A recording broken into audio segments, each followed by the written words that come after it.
Notes on the following doctrines. A. The doctrine of severability. B. The doctrine of eclipse. C. The doctrine of waiver. Article 13 of the Constitution lays down as follows. 1. All laws in force in the territory of India immediately before the commencement of this Constitution, insofar as they are inconsistent with the provisions of Part 3 of the Constitution, shall be void to the extent of inconsistency with Part 3 of the Constitution. 2. The state shall not make any law which takes away or abridges the rights conferred by Part 3, and any law made in contravention of this clause to the extent of the contravention shall be void. 3. In this article, unless the context otherwise requires. A. Law includes any ordinance, order, bylaw, rule, regulation, notification, custom or usage having the force of law. B. Law in force includes laws passed or made by a legislature or other competent authority in the territory of India before the commencement of this Constitution and not previously repealed, notwithstanding that any such law or any part thereof may not be then in operation either at all or in particular areas. 4. Nothing in this article shall apply to any amendment of this Constitution made under Article 368. Effect on existing laws. Article 13, 1, is prospective in nature, that is, they operate from the date of the commencement of the Constitution and not retrospectively. All pre-constitution or existing laws shall be void only if they are inconsistent with the fundamental rights enshrined in Part 3 of the Constitution.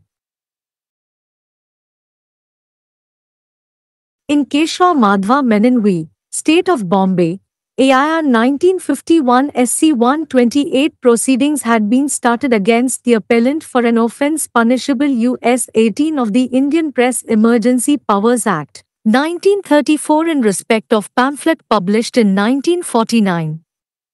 The appellant's contention was that the Act was inconsistent with fundamental rights conferred by the Constitution and therefore it had become void due Article 19, 1, after 26 January 1950 and the proceedings against him could not be continued.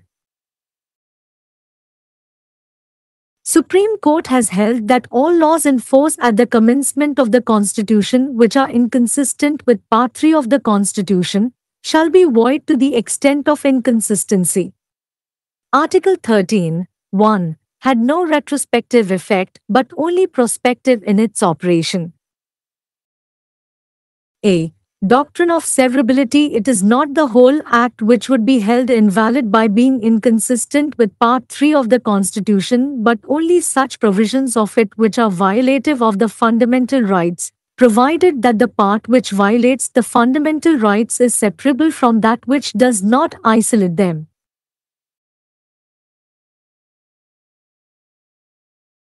But if the valid portion is so closely mixed up with invalid portion that it cannot be separated without leaving an incomplete or more or less mingled remainder, the court will declare the entire Act void. This process is known as doctrine of severability or separability.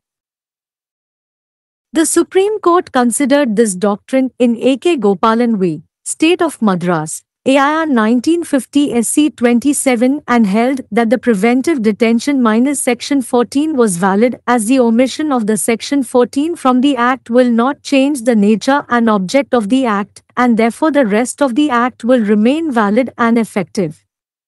The doctrine was applied in D.S. Nakara v. Union of India, AIR 1983 SC 130 where the Act remained valid while the invalid portion of it was declared invalid because it was severable from the rest of the Act.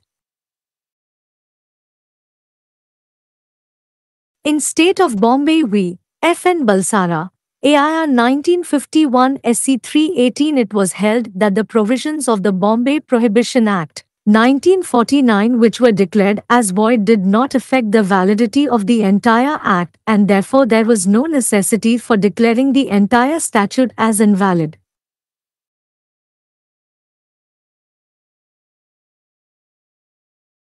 The doctrine of severability has been elaborately considered by the Supreme Court in RMDC v. Union of India, AIR 1957 SC 628, and the following rules regarding the question of severability has been laid down. 1.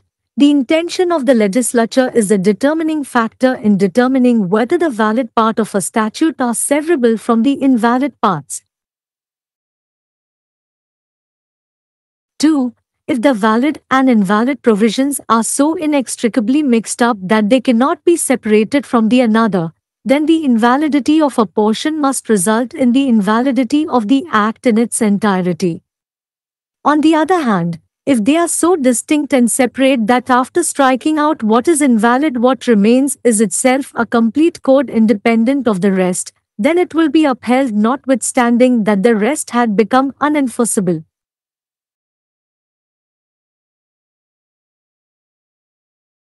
3. Even when the provisions which are valid are distinct and separate from those which are invalid, if they form part of a single scheme which is intended to be operative as a whole, then also the invalidity of a part will result in the failure of the whole.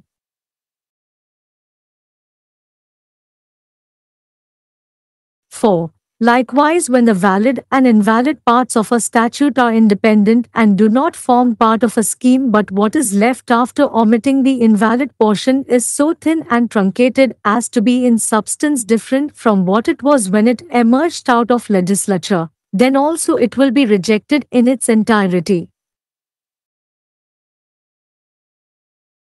5. The severability of the valid and invalid provisions of a statute does not depend on whether provisions are enacted in same section or different section. It is not the form but the substance of the matter that is material, and that has to be ascertained on an examination of the Act as a whole and of the setting of the relevant provisions therein.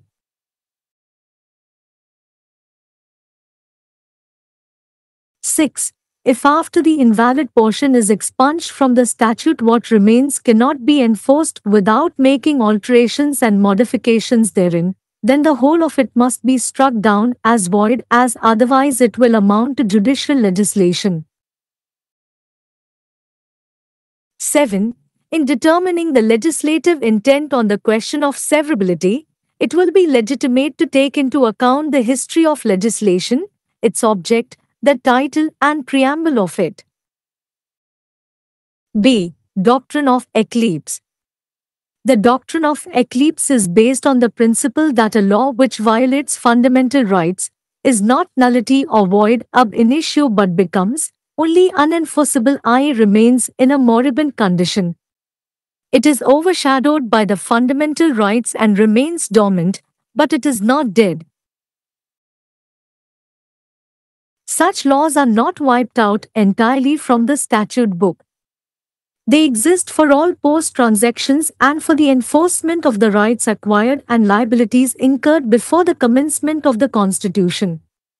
It is only against the citizens that they remain in a dormant or moribund condition, but they remain in operation as against non-citizens who are not entitled to fundamental rights. For solving such a problem, Supreme Court formulated the doctrine of eclipse in Bhikhaji v. State of MP, AIR 1955 SC 781. In this case, the provisions of CP and Bharat Motor Vehicles Amendment Act 1948 authorized the state government to take up the entire motor transport business in the province to the exclusion of motor transport operators. This provision, though valid when enacted, but became void on the commencement of the Constitution in 1950 as they violated Article 19, 1g of the Constitution. However, in 1951 Clause 6 of Article 19 was amended by the Constitution, First Amendment Act, so as to authorize the government to monopolize any business. The Supreme Court held that the effect of the amendment was to remove the shadow and to make the Impune Act free from blemish or infirmity. It became enforceable against citizens as well as non-citizens after the constitutional impediment was removed. This law was eclipsed for the time being by the fundamental rights. As soon as the eclipse is removed, the law begins to operate from the date of such removal. C. Doctrine of waiver. Can a person waive his fundamental right? A reference to the doctrine of waiver was first made in Behram v. State of Bombay, AIR 1955 SC 123. While discussing the question of legal effect of a statute being declared unconstitutional, Justice Venkatrama Iyer gave the opinion that a law, unconstitutional by reason of its repugnancy to a fundamental right which is enacted for the benefit of individuals and not for the benefit of the general public, is not a nullity but merely enforceable, and such an unconstitutionality could be waived, in which case the law becomes unenforceable for that individual. E.g., the right guaranteed under Article 19, 1, f, is for the benefit of the owners of property, and when a law is found to infringe that provisions, it is open to any person whose right has been infringed to waive it, and when there is a waiver there is no legal impediment to the enforcement of the law. The question of waiver directly arose in Basheshwar Nath V., Income Tax Commissioner, AIR 1959 SC 149. The petitioner, whose case was referred to the Income Tax Investigation Commissioner under Section 5, 1 of the Act, was found to have concealed large amount of income. He thereupon agreed at a settlement in 1954 to pay 3 lakhs in monthly installments by way of arrears of tax and penalty. In 1955, the Supreme Court in other cases declared Section 5, 1, ultra vires Article 14. The petitioner thereupon challenged the settlement between him and the Commissioner. The main question that arose for consideration was whether or not the assessee had waived his fundamental right under Article 14 by entering into the settlement. In this case, the Supreme Court held a large majority of our people are economically poor, educationally backward, and politically not conscious of their rights. Individually or even collectively, they cannot be pitted against the state organizations and institutions, nor can they meet them on equal terms. In such circumstances, it is the duty of the court to protect their rights against themselves. In the end, the court upheld unanimously that the petitioner could not waive his rights under Article 14 of the Constitution. Circumstances under which fundamental rights can be curtailed or suspended. The fundamental rights can be suspended or curtailed in the following circumstances. 1. The Parliament can restrict or abrogate by law the fundamental rights in their application to the members of the armed forces, or forces charged with the maintenance of public order with a view to ensure proper discharge of their duties and maintenance of discipline among them. Article 33. 2. Fundamental rights can be curtailed or restricted when martial law is enforced in any area. Article 34. 3. During the period in which the proclamation of emergency is in operation, the rights conferred by Article 19 are suspended. Article 358. Also, where a proclamation of emergency is in operation, the President may, by order, declare that the right to move any court for the enforcement of such rights conferred by Part 3, except Articles 20 and 21, as may be mentioned in the order, and all proceedings pending in any court for the enforcement of rights so mentioned shall remain suspended for a period during which the proclamation of emergency is in force, or for such shorter period as may be specified in the order. An order made as aforesaid may extend to the whole or any part of the territory of India. Every such order shall, as soon as be may be after it is made, be laid before each House of Parliament. Article 359. 4. All or any of the fundamental rights can be curtailed, suspended or modified by an amendment of the Constitution itself under Article 368. பின்வரும் கோட்பாடுகள் பற்றிய குறிப்புகள். A. பிரிவினை கோட்பாடு. B. கிரகணக் கோட்பாடு. C. விலக்கு கோட்பாடு. அரசியலமைப்பின் பிரிவு 13 பின்வருமாறு கூறுகிறது. 1. இந்த அரசியலமைப்புச் சட்டம் தொடங்குவதற்கு முன்பு இந்திய பிரதேசத்தில் நடைமுறையில் உள்ள அனைத்து சட்டங்களும் அரசியலமைப்பின் பகுதி 3 இன் விதிகளுக்கு முரணாக இருக்கும் வரை அவை அரசியலமைப்பின் பகுதி 3 உடன் முரண்படும் அளவிற்கு செல்லாது. 2. பகுதி 3 ஆல் வழங்கப்பட்ட உரிமைகளை பறிக்கும் அல்லது குறைக்கும் எந்தவொரு சட்டத்தையும் அரசு இயற்றாது, மேலும் இந்த பிரிவை மீறும் வகையில் உருவாக்கப்பட்ட எந்தவொரு சட்டமும் மீறலின் அளவிற்கு செல்லாது. 3. இந்த கட்டுரையில் சூழல் வேறுவிதமாக தேவைப்படுத்தாவிட்டால் ஏ. சட்டம் என்பது சட்டத்தின் சக்தியைக் கொண்ட எந்தவொரு கட்டளை, உத்தரவு, துணைச் சட்டம், விதி, ஒழுங்குமுறை, அறிவிப்பு, வழக்கம் அல்லது பயன்பாட்டை உள்ளடக்கியது. அ. செயல்பாட்டில் உள்ள சட்டம் என்பது இந்த அரசியலமைப்புச் சட்டம் தொடங்குவதற்கு முன்பு இந்திய பிரதேசத்தில் ஒரு சட்டமன்றம் அல்லது பிற தகுதிவாய்ந்த அதிகாரியால் இயற்றப்பட்ட அல்லது இயற்றப்பட்ட சட்டங்களை உள்ளடக்கியது, மேலும் முன்னர் ரத்து செய்யப்படாத சட்டங்கள். அத்தகைய எந்தவொரு சட்டமோ அல்லது அதன் எந்த பகுதியோ அப்போது முழுமையாகவோ அல்லது குறிப்பிட்ட பகுதிகளிலோ செயல்பாட்டில் இருக்கக்கூடாது. 4.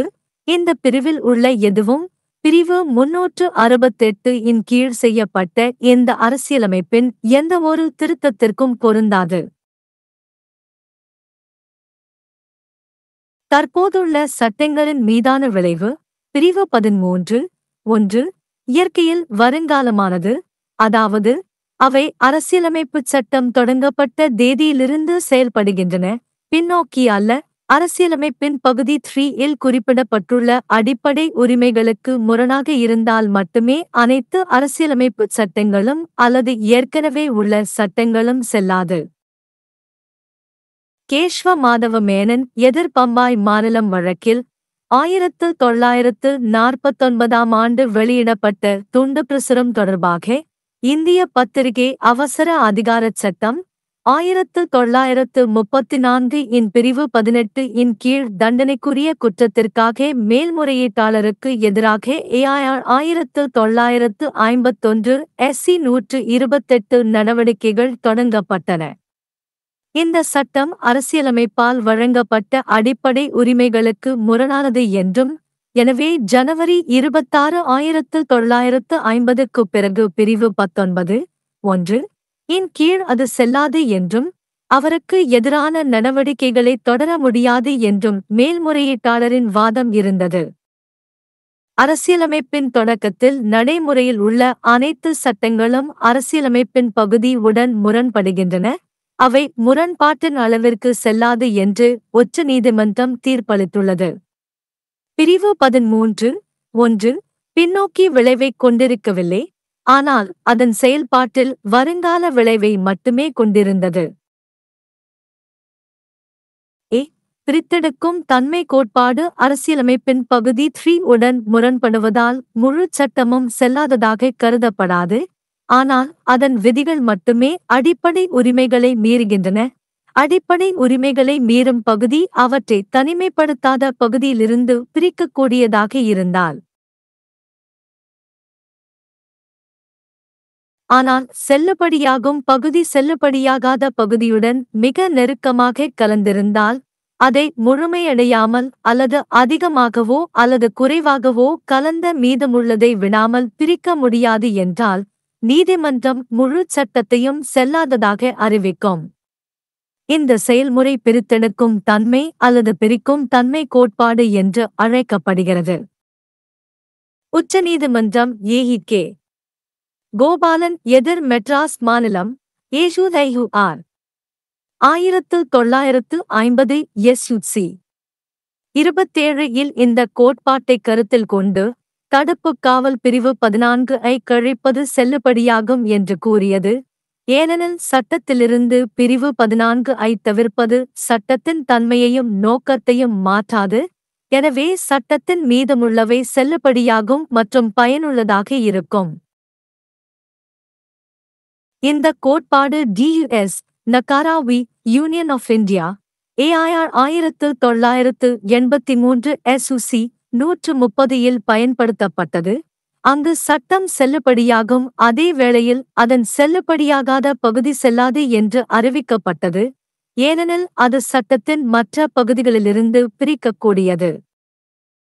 பம்பாய் மாநிலம் FUN பால்சாரா ஏசுஐயுதா 1951 SUC 318 இல் பம்பாய் தடைச் சட்டம் 1949 இன் செல்லுபடியாகாததாக அறிவிக்கப்பட்ட விதிகள் முழு சட்டத்தின் செல்லுபடியையும் பாதிக்கவில்லை என்றும், எனவே முழு சட்டத்தையும் செல்லாது என்று அறிவிக்க வேண்டிய அவசியமில்லை என்றும் கூறப்பட்டது. ROMUDUC union of India AIR 1957 SUC 628 இல் உச்சநீதிமன்றத்தால் பிரிக்கக்கூடிய தன்மை பற்றிய கோட்பாடு விரிவாக கருதப்பட்டுள்ளது.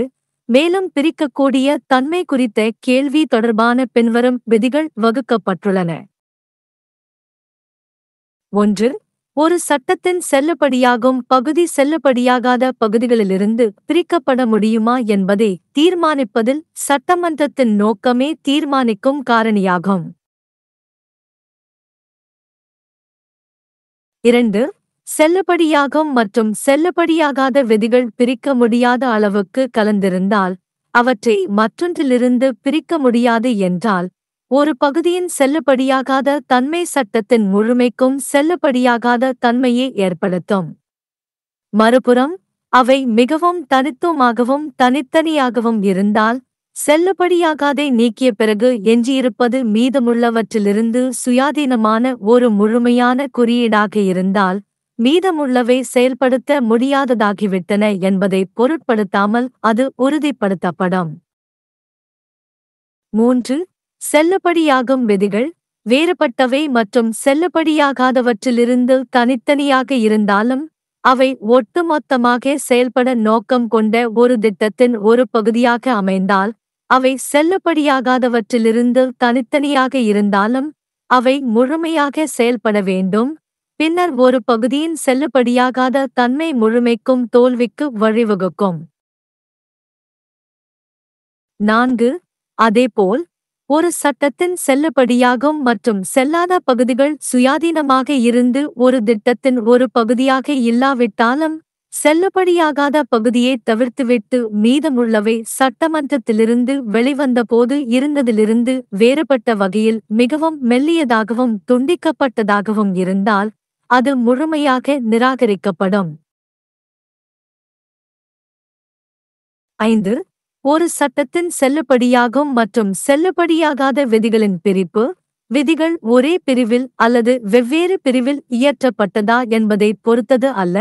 அது வடிவம் அல்ல, ஆனால் விஷயத்தின் சாராம்சம் முக்கியமானது மற்றும் அது சட்டத்தை முழுவதுமாகவும் அதில் உள்ள தொடர்புடைய விதிகளின் அமைப்பிலும் ஆய்வு செய்வதன் மூலம் உறுதிப்படுத்தப்பட வேண்டும்.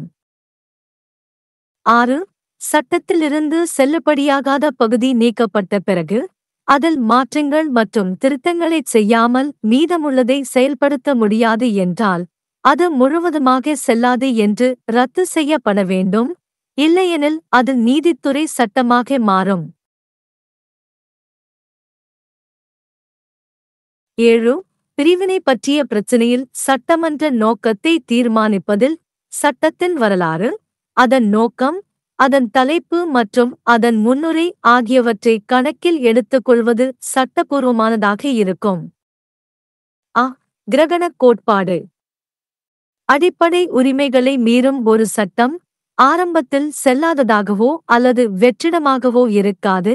ஆனால் அது செயல்படுத்த முடியாததாக மட்டுமே மாறும், அதாவது ஒரு மரண நிலையில் உள்ளது என்ற கொள்கையின் அடிப்படையில் கிரகணக் கோட்பாடு அமைந்துள்ளது. இது அடிப்படை உரிமைகளால் மறைக்கப்பட்டு செயலற்றதாகவே உள்ளது, ஆனால் அது இறந்ததல்லையோ. இத்தகைய சட்டங்கள் சட்ட புத்தகத்திலிருந்து முற்றிலுமாக அழிக்கப்படுவதில்லை. அனைத்து பரிவர்த்தனைகளுக்குப் பிறகும், அரசியலமைப்புச் சட்டம் தொடங்குவதற்கு முன்பு பெறப்பட்ட உரிமைகள் மற்றும் பொறுப்புகளை செயல்படுத்துவதற்கும் அவை உள்ளன. அவை செயலற்ற அல்லது மரண நிலையில் இருப்பது குடிமக்களுக்கு மட்டுமே எதிரானது, ஆனால் அடிப்படை உரிமைகளுக்கு உரிமை இல்லாத குடிமக்கள் அல்லாதவர்களுக்கு எதிராக அவை செயல்பாட்டில் உள்ளன. இதுபோன்ற ஒரு சிக்கலைத் தீர்க்க உச்சநீதிமன்றம் பிகாஜி எதிர் எம்.யு.பி. மாநிலம் ஏ.ஐ.ஆர். 1955 எஸ்.சி. 781 இல் கிரகணக் கோட்பாட்டை வகுத்தது. இந்த வழக்கில் மத்திய பிரதேசம் மற்றும் பெரார் மோட்டார் வாகனங்கள் திருத்தம் சட்டம் 1948 இன் விதிகள், மோட்டார் போக்குவரத்து ஆபரேட்டர்களைத் தவிர்த்து மாகாணத்தில் முழு மோட்டார் போக்குவரத்து வணிகத்தையும் மாநில அரசு எடுத்துக்கொள்ள அங்கீகாரம் அளித்தன. இந்த விதி இயற்றப்படும் போது செல்லுபடியாகும் என்றாலும், 1950 இல் அரசியலமைப்பின் தொடக்கத்தில் அவை அரசியலமைப்பின் பிரிவு 19(1) ஜி ஐ மீறியதால் செல்லுபடியாகவில்லை. இருப்பினும் 1951 இல் பிரிவு 19 இன் பிரிவு 6 அரசியலமைப்பு 1வது திருத்தச் சட்டம் மூலம் திருத்தப்பட்டது. இதனால் அரசாங்கம் எந்தவொரு வணிகத்தையும் ஏகபோகமாக வைத்திருக்க அதிகாரம் அளிக்கப்பட்டது. இந்த திருத்தத்தின் விளைவு நிழலை நீக்குவதும், குற்றம் சாட்டப்பட்ட சட்டத்தை களங்கம் அல்லது பலவீனத்திலிருந்து விடுவிப்பதும் ஆகும் என்று உச்சநீதிமன்றம் தீர்ப்பளித்தது. அரசியலமைப்பு தடை நீக்கப்பட்ட பிறகு குடிமக்கள் மற்றும் குடிமக்கள் அல்லாதவர்களுக்கு எதிராக இது செயல்படுத்தக்கூடியதாக மாறியது. இந்தச் சட்டம் அடிப்படை உரிமைகளால் தற்காலிகமாக மறைக்கப்பட்டது. கிரகணம் நீக்கப்பட்டவுடன் அத்தகைய நீக்கப்பட்ட தேதியிலிருந்து சட்டம் செயல்படத் தொடங்குகிறது. விலக்கு கோட்பாடு. ஒருவர் தனது அடிப்படை உரிமையை விட்டுக் கொடுக்க முடியுமா? விலக்கு கோட்பாட்டைப் பற்றிய குறிப்பு முதலில் பெஹ்ராம் எதிர் பம்பாய் மாநிலம் ஏ.ஐ.ஆர். 1955 எஸ்.சி. 123 இல் செய்யப்பட்டது. ஒரு சட்டம் அரசியலமைப்பிற்கு முரணானது என்று அறிவிக்கப்படுவதன் சட்ட விளைவு குறித்த கேள்வியை விவாதிக்கும் போது நீதிபதி வெங்கடராம ஐயர், தனிநபர்களின் நலனுக்காகவும் பொதுமக்களின் நலனுக்காகவும் அல்லாமல் அடிப்படை உரிமையை வெறுக்கத்தக்கதாக இயற்றப்பட்டதால் அரசியலமைப்பிற்கு முரணான ஒரு சட்டம் செல்லாதது அல்ல, ஆனால் வெறுமனே செயல்படுத்தக்கூடியது என்றும், அத்தகைய அரசியலமைப்பிற்கு முரணானது தள்ளுபடி செய்யப்படலாம் என்றும் கருத்து தெரிவித்தார். இந்தச் சூழ்நிலையில் சட்டம் அந்த தனிநபருக்கு செயல்படுத்த முடியாததாகிவிடும். எ.யு.கா. பிரிவு 19(1) எஃப் இன் கீழ் உத்தரவாதம் அளிக்கப்பட்ட உரிமை சொத்து உரிமையாளர்களின் நலனுக்காக உள்ளது. மேலும் ஒரு சட்டம் அந்த விதிகளை மீறுவதாக கண்டறியப்பட்டால் அதை மீறும் உரிமை உள்ள எந்தவொரு நபருக்கும் அது திறந்திருக்கும். மேலும் விலக்கு இருக்கும்போது சட்டத்தை அமல்படுத்துவதற்கு எந்த சட்ட தடையும் இல்லை. பஷீர் நாத் எதிர் வருமான வரி ஆணையர் ஏ.ஐ.ஆர். 1959 எஸ்.சி. 149 இல் நேரடியாக விலக்கு பற்றிய கேள்வி எழுந்தது. சட்டத்தின் பிரிவு 5(1) இன் கீழ் வருமான வரி புலனாய்வு ஆணையரிடம் வழக்கு தொடரப்பட்ட மனுதாரர் அதிக அளவு வருமானத்தை மறைத்து வைத்திருப்பதாக கண்டறியப்பட்டது. அதன் பிறகு அவர் 1954 இல் ஒரு சமரசத்தில் ஒப்புக்கொண்டார். வரி மற்றும் அபராத நிலுவைத் தொகையாக மாதந்தோறும் ரூபாய் 3 லட்சம் செலுத்த ஒப்புக்கொண்டார். 1955 ஆண்டில் உச்சநீதிமன்றம் மற்ற வழக்குகளில் பிரிவு 5(1) பிரிவு 14 ஐ மீறுவதாக அறிவித்தது. அதன் பிறகு மனுதாரர் தனக்கும் ஆணையருக்கும் இடையிலான தீர்வை எதிர்த்தார். பரிசீலிக்க எழுந்த முக்கிய கேள்வி என்னவென்றால், மதிப்பீட்டாளர் தீர்வுக்குள் நுழைவதன் மூலம் பிரிவு 14 இன் கீழ் தனது அடிப்படை உரிமையை விட்டுக் கொடுத்தாரா இல்லையா என்பதுதான். இந்த வழக்கில் உச்சநீதிமன்றம், நமது மக்களில் பெரும்பாலோர் பொருளாதார ரீதியாக ஏழைகள், கல்வி ரீதியாக பின்தங்கியவர்கள் மற்றும் அரசியல் ரீதியாக தங்கள் உரிமைகள் குறித்து விழிப்புணர்வு இல்லாதவர்கள், தனிப்பட்ட முறையில் அல்லது கூட்டாக அவர்களை அரசு அமைப்புகள் மற்றும் நிறுவனங்களுக்கு எதிராக நிறுத்த முடியாது அல்லது அவர்களை சமமாக சந்திக்கவும் முடியாது. அத்தகைய சூழ்நிலைகளில் அவர்களின் உரிமைகளை அவர்களிடமிருந்து பாதுகாப்பது நீதிமன்றத்தின் கடமையூர். இறுதியில் அரசியலமைப்பின் 14வது பிரிவின் கீழ் மனுதாரர் தனது உரிமைகளை விட்டுக் கொடுக்க முடியாது என்று நீதிமன்றம் ஒருமனதாக உறுதி செய்தது. அடிப்படை உரிமைகளை குறைக்க அல்லது இடைநிறுத்தக்கூடிய சூழ்நிலைகள். பின்வரும் சூழ்நிலைகளில் அடிப்படை உரிமைகளை இடைநிறுத்த அல்லது குறைத்து மதிப்பிடலாம். 1. பொது ஒழுங்கை பராமரிக்கும் பணியில் ஈடுபட்டுள்ள ஆயுதப் படைகள், படைகளின் உறுப்பினர்களுக்கு அவர்களின் கடமைகளை முறையாக நிறைவேற்றுவதையும் அவர்களிடையே ஒழுக்கத்தை பராமரிப்பதையும் உறுதி செய்வதற்காக பாராளுமன்றம் சட்டத்தின் மூலம் அடிப்படை உரிமைகளை கட்டுப்படுத்தலாம் அல்லது ரத்து செய்யலாம். பிரிவு 33. 2.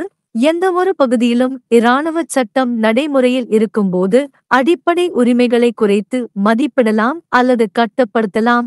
பிரிவு 34. 3. அவசரநிலை பிரகடனம் நடைமுறையில் உள்ள காலகட்டத்தில் பிரிவு 19 ஆல் வழங்கப்பட்ட உரிமைகள் இடைநிறுத்தப்படுகின்றன. பிரிவு 358. மேலும் அவசரநிலை பிரகடனம் நடைமுறையில் இருக்கும்போது ஜனாதிபதி உத்தரவின் மூலம் பகுதி 3 பிரிவு 20 மற்றும் 21 தவிர உத்தரவில் குறிப்பிடப்பட்டுள்ளபடி அத்தகைய உரிமைகளை அமல்படுத்துவதற்காக எந்தவொரு நீதிமன்றத்தையும் நகர்த்துவதற்கான உரிமையை அறிவிக்கலாம். மேலும் அவ்வாறு குறிப்பிடப்பட்டுள்ள உரிமைகளை அமல்படுத்துவதற்காக எந்தவொரு நீதிமன்றத்திலும் நிலுவையில் உள்ள அனைத்து நடவடிக்கைகளும் அவசரநிலை பிரகடனம் நடைமுறையில் உள்ள காலத்திற்கு அல்லது உத்தரவில் குறிப்பிடப்பட்டுள்ள குறுகிய காலத்திற்கு நிறுத்தி வைக்கப்படும். மேற்கூறியபடி பிறப்பிக்கப்பட்ட உத்தரவு இந்தியாவின் முழு அல்லது எந்த பகுதிக்கும் நீட்டிக்கப்படலாம்.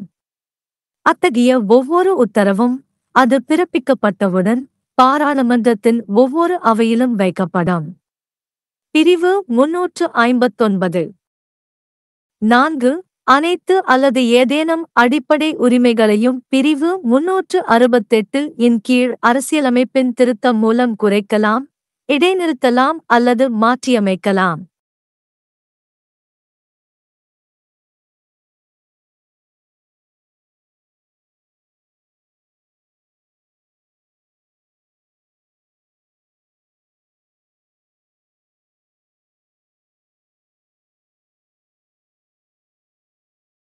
निम्नलिखित सिद्धांतों पर टिप्पणियां।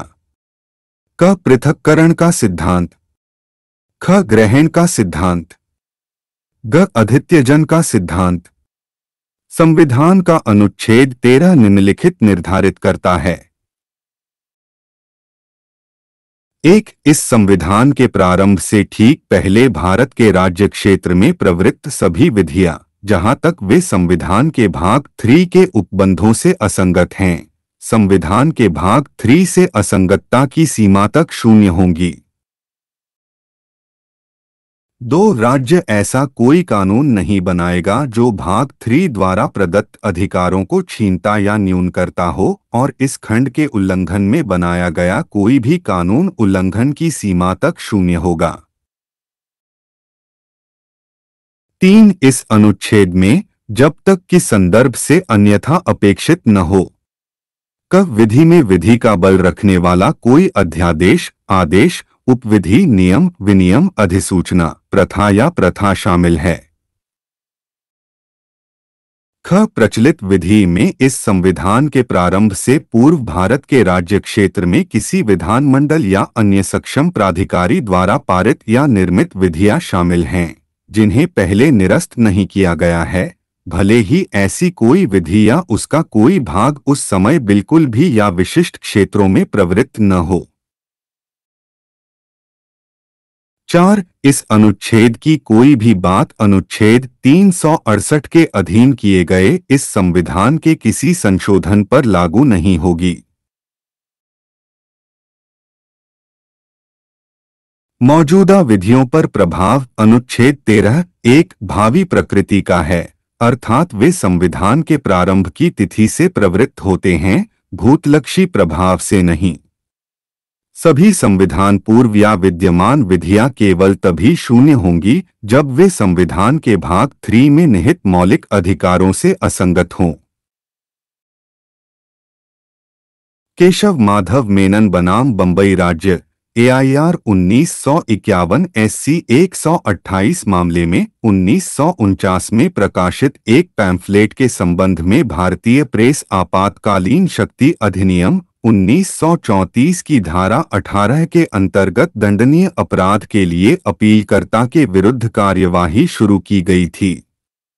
अपीलकर्ता का तर्क था कि यह अधिनियम संविधान द्वारा प्रदत्त मौलिक अधिकारों के साथ असंगत था और इसलिए 26 जनवरी 1950 के बाद यह अनुच्छेद 19(1) के अंतर्गत अमान्य हो गया था और उसके विरुद्ध कार्यवाही जारी नहीं रखी जा सकती थी। सर्वोच्च न्यायालय ने माना है कि संविधान के प्रारंभ में लागू सभी कानून जो संविधान के भाग के साथ असंगत हैं, असंगतता की सीमा तक अमान्य होंगे। अनुच्छेद 13(1) का पूर्वव्यापी प्रभाव नहीं था, बल्कि इसके प्रवर्तन में केवल भविष्यसूचक प्रभाव था। क पृथक्करण का सिद्धांत संविधान के भाग 3 के साथ असंगत होने के कारण संपूर्ण अधिनियम को अमान्य नहीं माना जाएगा, बल्कि केवल उसके ऐसे प्रावधान ही अमान्य माने जाएंगे जो मौलिक अधिकारों का उल्लंघन करते हैं, बशर्ते कि वह भाग जो मौलिक अधिकारों का उल्लंघन करता है उस भाग से पृथक करने योग्य हो जो उन्हें पृथक नहीं करता। किंतु यदि वैध भाग अमान्य भाग के साथ इतना घना रूप से मिश्रित हो कि उसे अपूर्ण या न्यूनाधिक मिश्रित शेष छोड़े बिना पृथक नहीं किया जा सकता, तो न्यायालय संपूर्ण अधिनियम को अमान्य घोषित कर देगा। इस प्रक्रिया को पृथक्करण या पृथक्करण का सिद्धांत कहते हैं। A.K. गोपालन बनाम मद्रास राज्य AIR 1950 SC 27 में सर्वोच्च न्यायालय ने इस सिद्धांत पर विचार किया और यह माना कि धारा 14 को छोड़कर निवारक निरोध वैध था क्योंकि अधिनियम से धारा 14 के लोप से अधिनियम की प्रकृति और उद्देश्य में कोई परिवर्तन नहीं होगा और इसलिए अधिनियम का शेष भाग वैध और प्रभावी रहेगा। इस सिद्धांत को DS नाकारा बनाम भारत संघ AIR 1983 SC 130 के मामले में लागू किया गया था, जहां अधिनियम वैध रहा जबकि इसका अमान्य भाग अमान्य घोषित कर दिया गया क्योंकि यह अधिनियम के शेष भाग से पृथक करने योग्य था। बंबई राज्य बनाम F.N. बलसारा AIR 1951 SC 318 के मामले में यह माना गया कि बंबई प्रतिषेध अधिनियम 1949 के जिन प्रावधानों को अमान्य घोषित किया गया था वे संपूर्ण अधिनियम की वैधता को प्रभावित नहीं करते थे और इसलिए संपूर्ण कानून को अमान्य घोषित करने की कोई आवश्यकता नहीं थी। RNDC 1983 के मामले में सर्वोच्च न्यायालय द्वारा पृथक्करणीयता के सिद्धांत पर विस्तार से विचार किया गया है। बनाम भारत संघ AIR 1957 SC 628 में पृथक्करणीयता के प्रश्न के संबंध में निम्नलिखित नियम निर्धारित किए गए हैं।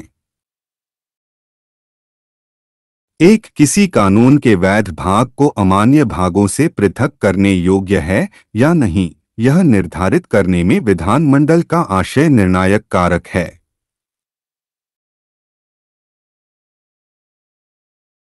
2. यदि वैध और अमान्य प्रावधान इतने अभिन्न रूप से मिश्रित हैं कि उन्हें एक दूसरे से अलग नहीं किया जा सकता, तो किसी भाग की अमान्यता के परिणामस्वरूप अधिनियम पूरी तरह से अमान्य हो जाएगा। दूसरी ओर, यदि वे इतने अलग और पृथक हैं कि अमान्य को हटाने के बाद जो बचता है वह स्वयं एक पूर्ण संहिता है जो बाकी से स्वतंत्र है, तो इसे बरकरार रखा जाएगा, भले ही बाकी अप्रवर्तनीय हो गए हों। 3. यहाँ तक कि जब वैध प्रावधान अमान्य प्रावधानों से भिन्न और पृथक हों, यदि वे एक ही योजना का भाग हों जिसका उद्देश्य समग्र रूप से कार्यान्वयन करना हो, तब भी किसी भाग की अमान्यता समग्र योजना की विफलता का कारण बनेगी। 4. इसी प्रकार जब किसी कानून के वैध और अमान्य भाग स्वतंत्र हों और किसी योजना का भाग न हो, किंतु अमान्य भाग को हटाने के बाद जो बचता है वह इतना पतला और छोटा हो कि उसका सार विधानमंडल से निकलने के समय के सार से भिन्न हो, तब भी उसे पूर्णतः अस्वीकार कर दिया जाएगा। 5. किसी कानून के वैध और अमान्य प्रावधानों की पृथक्करणीयता इस बात पर निर्भर नहीं करती कि प्रावधान एक ही धारा में अधिनियमित किए गए हैं या भिन्न धारा में। महत्वपूर्ण बात यह नहीं है कि मामला रूप में है, बल्कि उसका सार है, और इसका निर्धारण समग्र रूप से अधिनियम और उसमें प्रासंगिक प्रावधानों के विन्यास की जांच करके किया जाना चाहिए। 6. यदि कानून से अमान्य भाग को हटा दिए जाने के बाद भी शेष भाग को उसमें परिवर्तन और संशोधन किए बिना लागू नहीं किया जा सकता है, तो उसे संपूर्ण रूप से शून्य घोषित कर दिया जाना चाहिए, अन्यथा वह न्यायिक विधान के समान होगा। 7. पृथक्करणीयता के प्रश्न पर विधायी आशय का निर्धारण करते समय विधान के इतिहास, उसके उद्देश्य, उसके शीर्षक और प्रस्तावना को ध्यान में रखना उचित होगा। ख. ग्रहण का सिद्धांत। ग्रहण का सिद्धांत इस सिद्धांत पर आधारित है कि जो कानून मौलिक अधिकारों का उल्लंघन करता है वह आरंभ से ही शून्य या अमान्य नहीं होता, बल्कि केवल अप्रवर्तनीय हो जाता है, अर्थात मरणासन्न अवस्था में रहता है। यह मौलिक अधिकारों से ढका रहता है और निष्क्रिय रहता है, लेकिन मृत नहीं होता। ऐसे कानून की पुस्तक से पूरी तरह से मिटाए नहीं जाते। ये सभी बाद के लेन देन और संविधान के प्रारंभ से पहले अर्जित अधिकारों और दायित्वों के प्रवर्तन के लिए मौजूद रहते हैं। यह केवल नागरिकों के विरुद्ध है कि वे निष्क्रिय या मरणासन्न अवस्था में रहें, लेकिन मौलिक अधिकारों से वंचित गैर नागरिकों के विरुद्ध वे क्रियाशील रहते हैं। इस समस्या के समाधान के लिए सर्वोच्च न्यायालय ने भिखाजी बनाम मध्य प्रदेश राज्य AIR 1955 AC 781 मामले में ग्रहण के सिद्धांत का प्रतिपादन किया। इस मामले में मध्य प्रदेश और बरार मोटर वाहन संशोधन अधिनियम 1948 के प्रावधानों ने राज्य सरकार को मोटर परिवहन संचालकों को छोड़कर प्रांत में संपूर्ण मोटर परिवहन व्यवसाय को अपने हाथ में लेने का अधिकार दिया।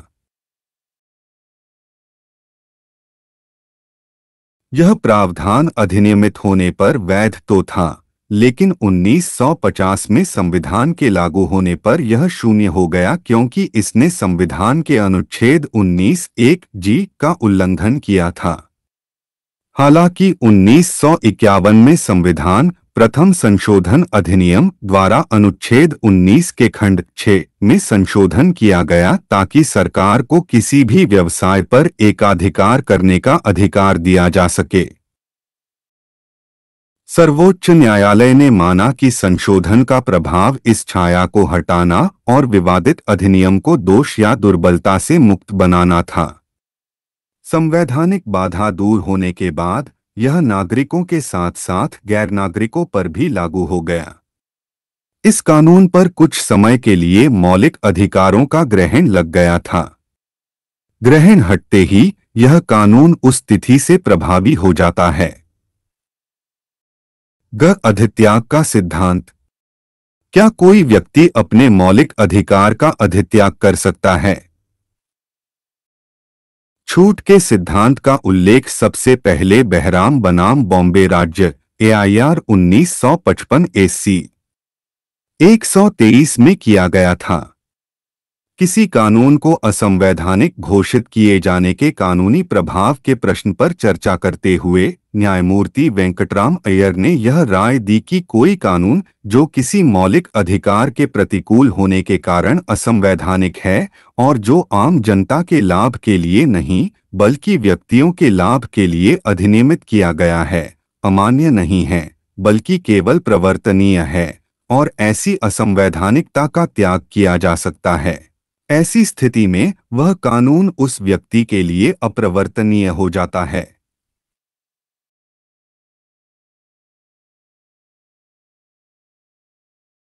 उदाहरण के लिए अनुच्छेद 19(1)(f) के तहत गारंटीकृत अधिकार संपत्ति के मालिकों के लाभ के लिए है और जब कोई कानून उस प्रावधान का उल्लंघन करता पाया जाता है तो जिस व्यक्ति के अधिकार का उल्लंघन हुआ है वह उसे त्याग सकता है और जब छूट होती है तो कानून के प्रवर्तन में कोई कानूनी बाधा नहीं होती है।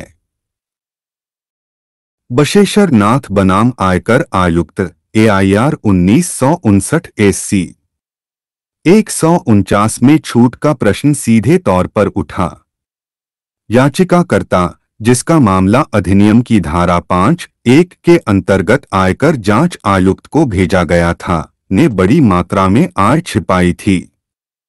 इसके बाद वह 1954 में एक समझौते के तहत बकाया कर और जुर्माने के रूप में मासिक किश्तों में 3 लाख रुपए का भुगतान करने पर सहमत हुआ।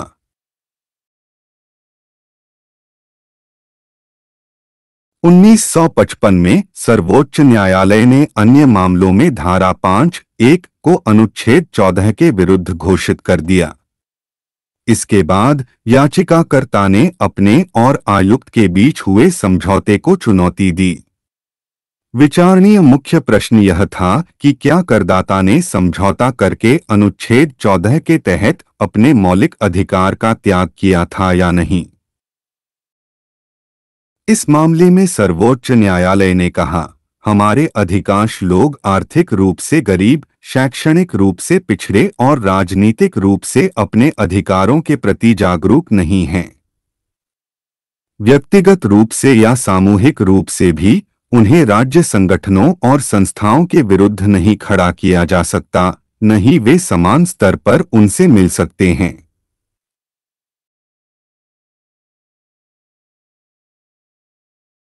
ऐसी परिस्थितियों में न्यायालय का कर्तव्य है कि वह उनके अधिकारों की रक्षा स्वयं उनके विरुद्ध करे। अंततः न्यायालय ने सर्वसम्मति से यह माना कि याचिकाकर्ता संविधान के अनुच्छेद 14 के तहत अपने अधिकारों का त्याग नहीं कर सकता।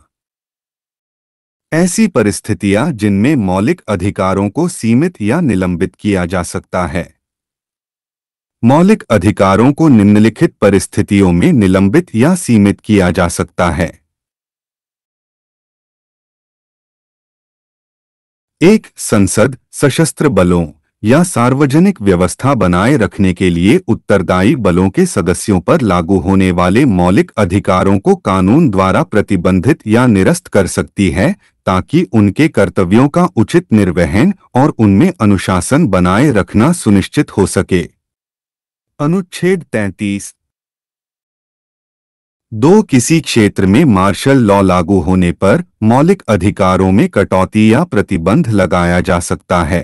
अनुच्छेद 34 3. आपातकाल की घोषणा के दौरान अनुच्छेद 19 द्वारा प्रदत्त अधिकार निलंबित रहते हैं।